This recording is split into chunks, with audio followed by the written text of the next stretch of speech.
Chère Sophie, dis-moi, qu'est-ce qui se passe avec le site de la préfecture des Alpes-Maritimes? Par rapport au fait qu'on puisse pas prendre de rendez-vous. Exactement.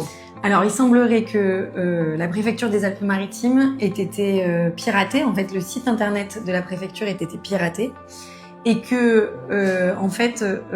ils demandent, et que les pirates demandent une rançon à la préfecture. Est-ce que tu connais le montant?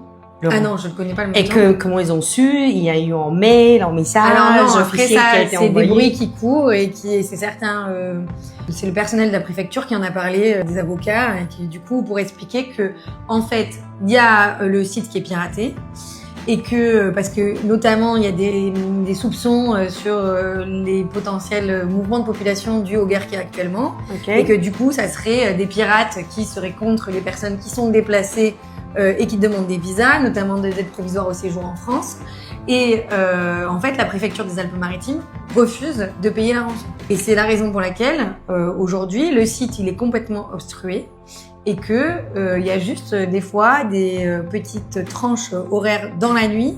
Parce que moi, je sais que j'ai des clients qui attendent entre minuit et 2h du mat, parce qu'il y a des fois, c'est à ce moment-là que il y a le créneau qui est libéré. Et pourquoi la préfecture ne veut pas payer la rançon vu que parce personne qu'à mon ne peut avis, prendre... ça doit être trop cher. Et il n'y a pas Elle n'a pas les moyens. Il n'y a pas d'ingénieur informatique qui puisse Et que je pense que refaire le site quelque part, ça doit ils restent dans cette situation. Après, c'est des rumeurs. Ça n'a jamais été. Oui, mais qu'il n'y a pas de place jamais pour rendez-vous, c'est la vérité. Ça, c'est effectif, effectivement. Mais après, ils l'expliquent pas. Je pense que ils n'ont pas intérêt à le faire. Ok. Merci. Je vous en prie.